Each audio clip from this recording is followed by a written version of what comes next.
Hey there, kindergarten. So today, what we're gonna do is we're gonna work on a yearbook design.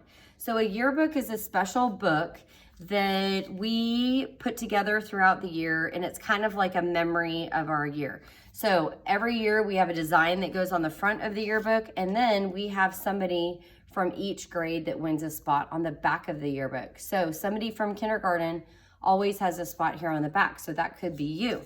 Inside the book, there's tons of pictures of things that we've done throughout the year. And so it's a really special book that we can look back at and remember how that year was. So what's gonna happen in a minute is you are gonna get a picture or a piece of paper that looks like this. If you do your design like this, it will not get chosen, because if you look at it, the paper is exactly the same size as the yearbook, and the yearbook has to be up and down, okay? So this is called vertical. Once you have your design, you definitely want to make sure your name, your code, and you can ask the teacher what the code is, and your teacher's name are on the back in pencil. Don't ever write your name on the back in Sharpie, okay? And we never want to write our name on the front, because then that would be giving away who did it. So you want to make sure that you color your entire page, okay? So does that mean scribbling on the whole page? No, okay? You wanna make sure it looks nice and neat, because you want people to look at your artwork and fall in love with it, which means add a lot of color. So you wanna think about today, your picture has to tell a story. So in a minute, I'm gonna tell you what the theme of the yearbook is, and you not only have to include what your idea is, but you wanna think about the area that you're in with that idea, and I'll explain that in just a minute, okay?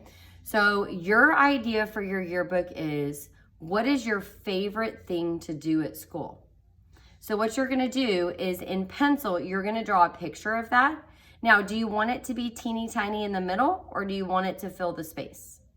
That's right, you want it to fill the space.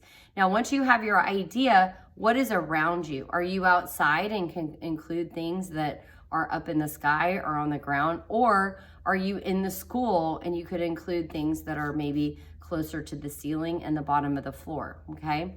So it just depends where you are and what your favorite thing to do is at school.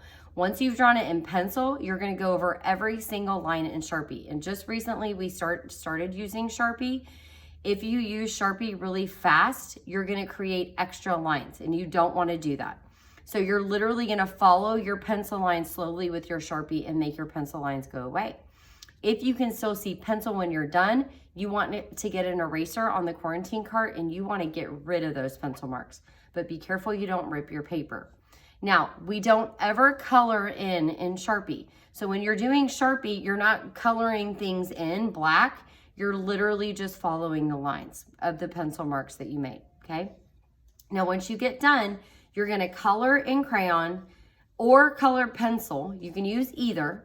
I do have a color pencil sharpener over in the corner by the pencil sharpener, and it says colored pencils on top of it. I also have sharpeners on the quarantine cart that you're welcome to use to sharpen the colored pencils, and you can either sharpen them right over the container, or you can sharpen them over the trash can. Don't drop them in the trash can though, they're not trash. You need to color the whole paper.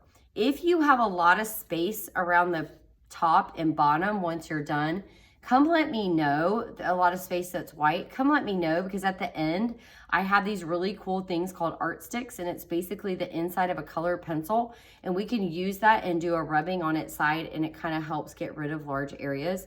But we have to do most of our coloring, we have to do in colored pencil and crayon. So I'm really looking forward to seeing what your favorite thing to do is at school. I'm looking to see like a descriptive drawing that tells a story. Maybe your favorite thing at school involves your friends. Should your friends then be a part of it? Yes, you should add your friends in your drawing. If you're by yourself in your drawing for your favorite thing to do, then it's just gonna be you. But most of us, our favorite thing to do is be with friends. So I'm looking forward to seeing your picture and what it looks like. If you have any questions, feel free to let us know, and good luck.